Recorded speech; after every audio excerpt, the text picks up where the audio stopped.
कर्मण्येवाधिकारस्ते मा फलेषु कदाचन मा कर्मफलहेतुर्भूः मा ते संगोऽस्तविकर्मणि।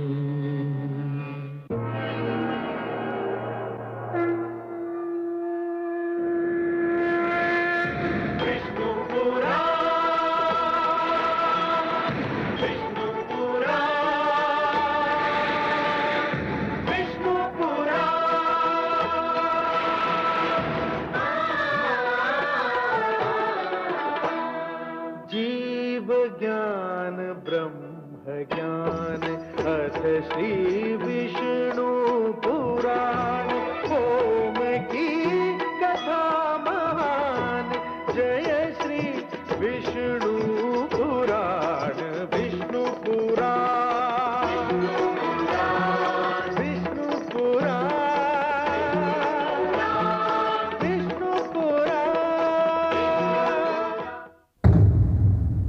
मैं माँ हूं, धरती माँ। आदर्श परिवार वही होता है जिसमें संकट के समय परिवार का हर सदस्य संकट का सामना करने के लिए खड़ा हो जाता है। कैकेयी ने केवल श्री राम को वनवास देने का वचन मांगा था, किंतु ये कैसे संभव था कि लक्ष्मण जैसा अनुज अपने भाई का साथ देने से पीछे हट जाता। धन्य है देवी सुमित्रा, जिन्होंने अपने पुत्र का निर्णय सुनकर शोकातुर होने के बजाय उसकी पीठ थपथपाई। इतिहास ऐसी माता और ऐसे पुत्र के दर्शन को अपना सौभाग्य समझेगा।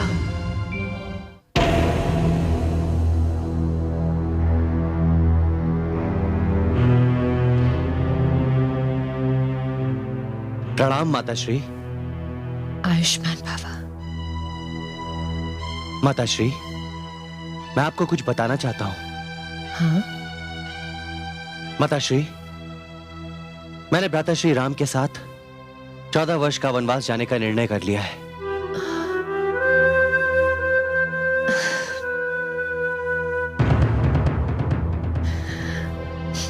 ये क्या माते, आपकी आंखों में अश्रु? क्या आपको मेरा निर्णय सुनकर दुख हुआ है माते?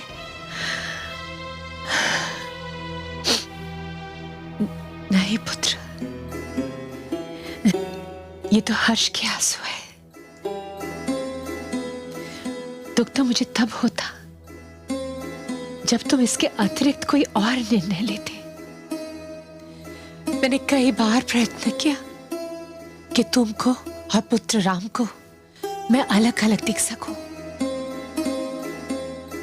परंतु मैं कभी तुम दोनों को अलग अलग नहीं दिख सकी। मैं तुम्हारा नाम लेती हूं तो मेरी आंखों के समक्ष पुत्र राम का मुख आ जाता है। मैं राम का ध्यान करती हूं तो तुम्हारा ध्यान उसके साथ चला आता है। मुझे पुत्र राम के बन जाने का दुख था, पर तुम्हारा निर्णय सुनकर दुख आधा हो गया। मेरा पुत्र राम अब वन में अकेला नहीं होगा। आप धन्य है माते, धन्य है आप। जिस पुत्र की आप जैसी माता हो, उसके लिए ये संसार ही बैकुंठ है। प्रलय तक ये संसार का इतिहास आपकी महिमा का गुणगान करता रहेगा माते।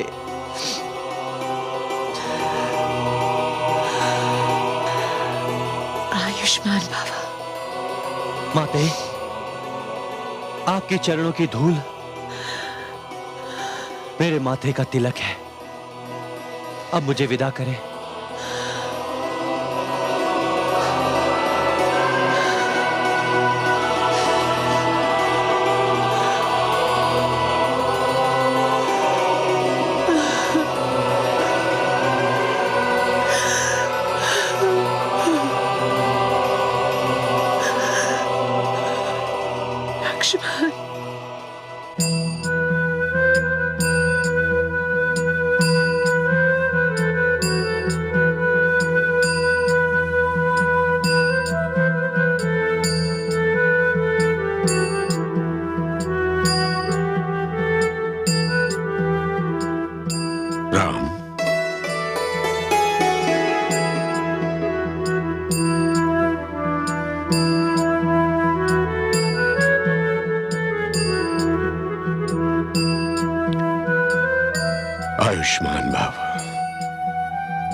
यशस्वी भव।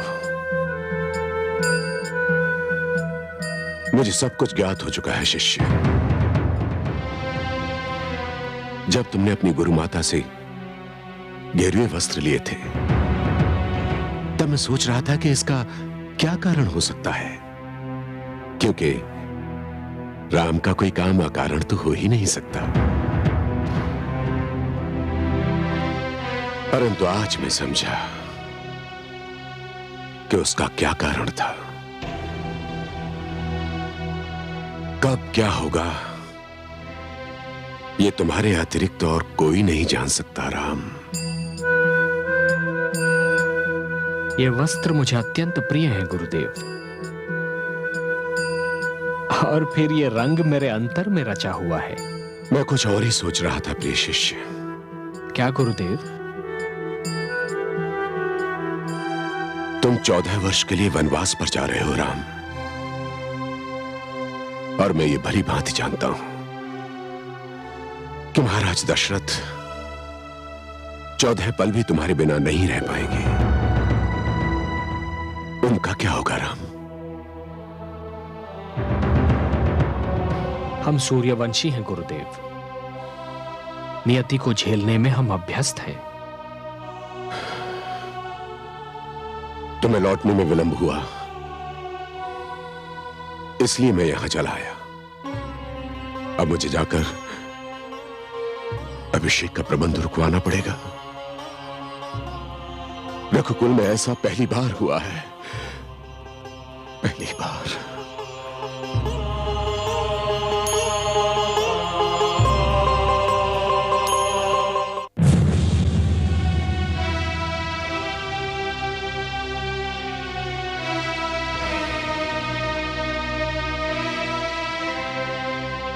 नाथ,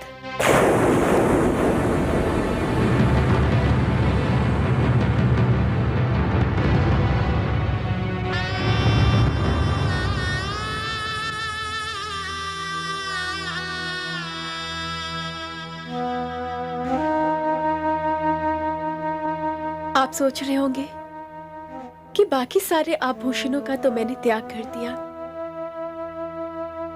किंतु इसका क्यों नहीं? इसे पहनाते समय माता कैकेयी ने मुझसे वचन लिया था कि मैं इसे सदा अपने साथ रखूं। माता कैकेयी का आदेश मैं नकार नहीं सकती, और फिर वचन का पालन करना तो रघुकुल की परंपरा है।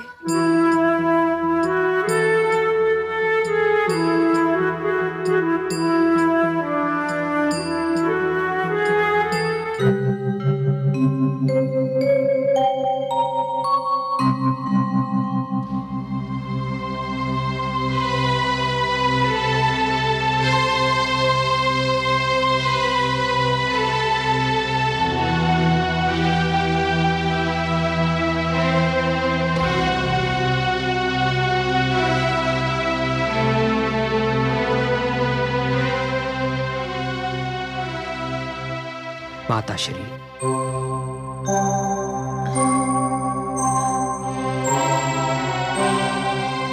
पुत्र राम,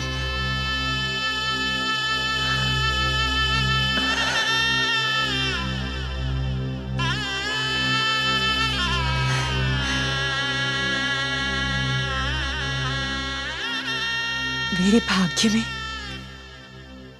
ये दिन देखना भी लिखा था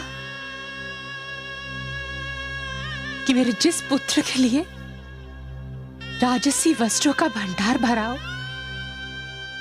उसे ये वस्त्र धारण करने पड़ेंगे। ये दिन देखने से पहले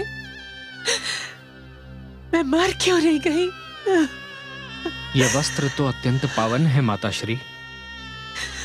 यह वस्त्र उस सत्य की घोषणा है कि इन्हें धारण करने वाले ने संसार के समस्त बखेड़ों से स्वतंत्रता प्राप्त कर ली है।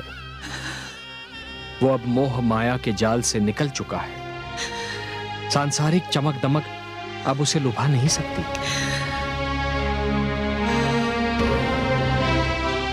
माता, आपसे विदा लेने आया हूं माता। किस मन से विदा करूं तुम्हें पुत्र? किस मन से विदा करूं तुम्हें पुत्र? और तुम मुझसे वो लेने आए हो जो कोई तुमसे पहले ही मांग चुका है। क्या मांग चुका है माता? विदाई। परंतु मुझसे भी पहले किसने मांगी आपसे विदाई? पुत्र लक्ष्मण ने।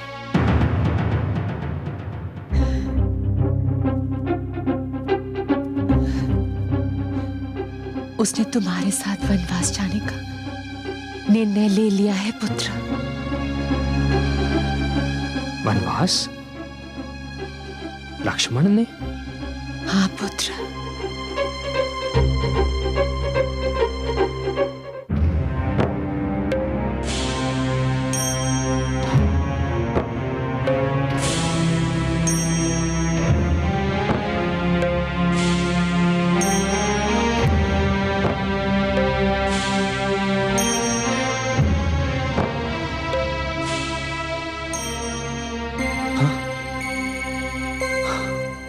ये क्या अनुज? माता सुमित्रा ने मुझे बताया कि तुमने भी वनवास जाने का निर्णय लिया है। हाँ भ्राताश्री। भ्राताश्री, क्या आपको मेरे जीवन का वो एक पल, एक क्षण, एक पहर भी स्मरण है जब मैं आपसे उतनी दूर रहा हूं जितनी दूर आपसे आपकी छाया रहती है? नहीं अनुज। तो फिर भ्राताश्री, मैं आपसे कैसे दूर रह सकता हूं? जहां श्री राम वहीं लक्ष्मण। किंतु अनुज, मुझे तो वन जाने के लिए माता कैकेयी ने आदेश दिया है। ऐसा तुम्हें तो कोई आदेश नहीं मिला। भ्राताश्री, आपके साथ जाने के लिए मुझे किसी के आदेश की आवश्यकता नहीं है। और फिर भाभी सीता भी तो आपके साथ जा रही हैं। उन्हें भी तो किसी ने आदेश नहीं दिया जाने का। सत्य है अनुज। किंतु अनुज, आज जानकी ने जो मेरे समक्ष तर्क रखा वो इतना शक्तिशाली था कि उसका कोई उत्तर ही नहीं था मेरे पास। उसने कहा कि मैं आधे अंग से वन नहीं जा सकता क्योंकि वो मेरी अर्धांगिनी है और इसीलिए उसे साथ ले जाना ही होगा। भ्राताश्री, यदि भाभी जानकी आपकी अर्धांगिनी है तो मैं आपकी छाया हूं। यदि आप अपना आधा अंग छोड़कर वन नहीं जा सकते तो आप अपनी छाया को भी अयोध्या में छोड़कर नहीं जा सकते भ्राताश्री।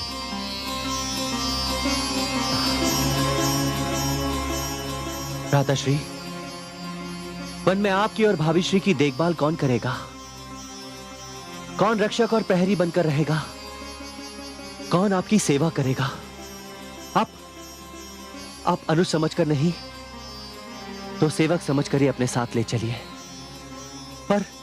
पर मैं आपका साथ नहीं छोड़ सकता भ्राताश्री, मैं आपका साथ नहीं छोड़ सकता। लक्ष्मण, तुम मेरे अनुज हो, प्रिय अनुज, और प्रिय अनुज बनकर ही रहोगे।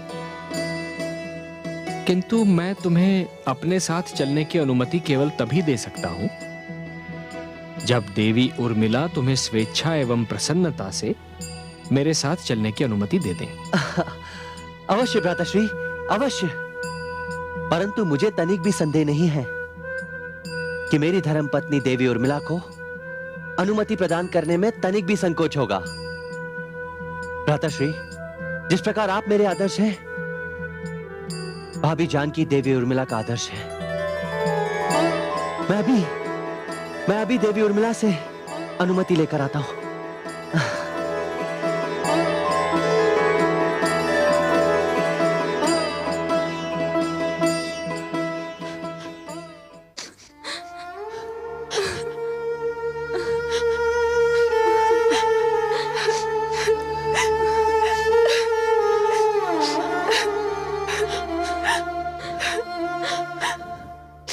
हम कितनी प्रसन्न थी कि विवाह के उपरांत भी हम बहनें साथ साथ रहेंगी, ससुराल में भी मायके के भांति रहेंगी। क्या पता था कि भाग्य में ससुराल पहुंचकर ही बिछड़ना लिखा था। दीदी, तुम्हारे बिना हम कैसे रहेंगे? मेरी अनुपस्थिति में तुम तीनों का उत्तरदायित्व और बढ़ गया है। सबसे पहले तो मेरे स्थान पर तुम तीनों को बड़ी माँ की देखभाल करनी है। रघुकुल की परंपरा और एकता सारे संसार में प्रसिद्ध है। तुम तीनों को उस एकता को बनाए रखना है। इस परिवार को एक सूत्र में बांधे रखना है।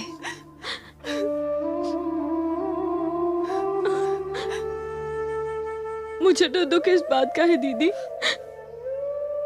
कि ये जो कुछ भी हो रहा है मेरे परिवार के कारण हो रहा है। नहीं मानवी,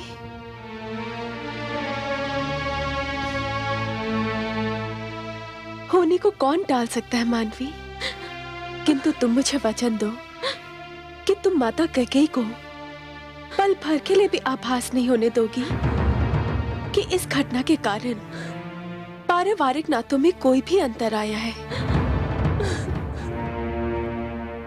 तुम तीनों को हर स्थिति को संभाल के रखना होगा। पुत्रवधुएं वो स्तंभ होती हैं जिन पर परिवार की परंपरा टिकी होती है। हम चारों वही स्तंभ हैं। मैं तो जा रही हूं, किंतु अब इस परंपरा को तुम तीनों को ही संभाल के रखना होगा। दीदी, ये सोचकर ही मन कांप उठता है कि हम आपको 14 वर्ष तक नहीं देख पाएंगे। उर्मिला, काल चक्र कितनी तीव्रता से चलता है। पलक झपकते ही ये 14 वर्ष भी बीत जाएंगे और फिर हम चारों एक बार फिर इकट्ठे हो जाएंगे।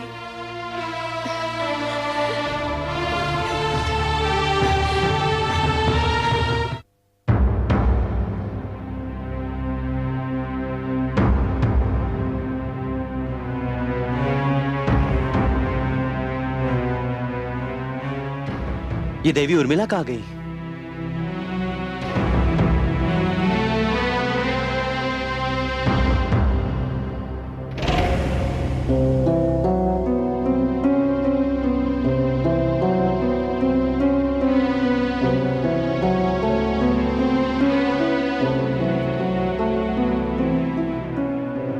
ये क्या है स्वामी? देवी, मैं भ्राताश्री के साथ वनवास को प्रस्थान कर रहा हूं। आप, इसका अर्थ है आप मुझे भी अपने साथ ले चलेंगे? मैं तो धन्य हो गई। नहीं देवी, मुझे खेद है कि मैं आपको अपने साथ नहीं ले जा पाऊंगा। क्यों? दीदी तो जीजाश्री के साथ जा रही हैं।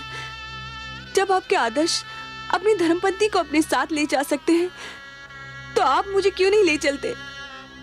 देवी, मैं भ्राताश्री का सेवक बनकर जा रहा हूं और एक सेवक को यह शोभा नहीं देता कि वो किसी और को अपने साथ ले जाकर अपने स्वामी का भार बढ़ाए।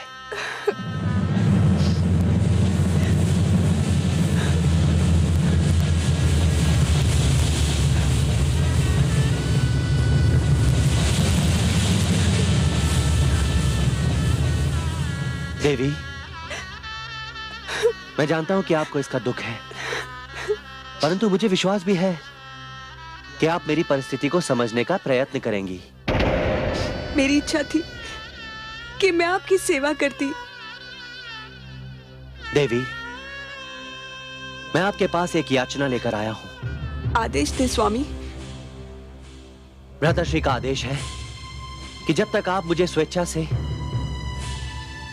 और प्रसन्नता पूर्वक अनुमति प्रदान नहीं करेंगी, तब तक मैं उनके साथ नहीं जा सकता। देवी, आप तो जानती हैं कि मैं भ्राताश्री के बिना सांस भी नहीं ले सकता। मैं जानता हूं देवी कि आप लक्ष्मण की पत्नी होने का दंड भोग रही हैं, परंतु जब तक आपकी अनुमति नहीं होगी मेरा संकल्प पूर्ण नहीं हो सकता।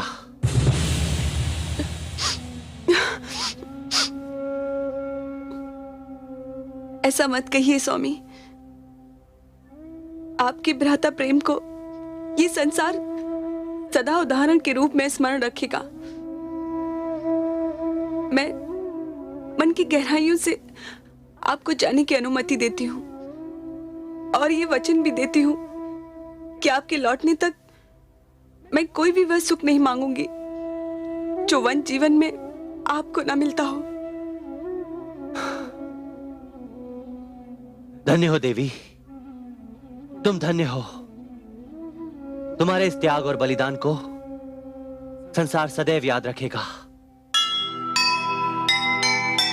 पति का निर्णय सुन लिया, फिर भी नहीं उदास, रहकर महलों में उसे सहना है बनवास। होठों पर होगी हंसी, मन में होगी आग, अमर रहेगा उर्मिला, जग में तेरा त्याग, जग में तेरा त्याग। जीव ज्ञान ब्रह्म ज्ञान अथ श्री विष्णु पुराण।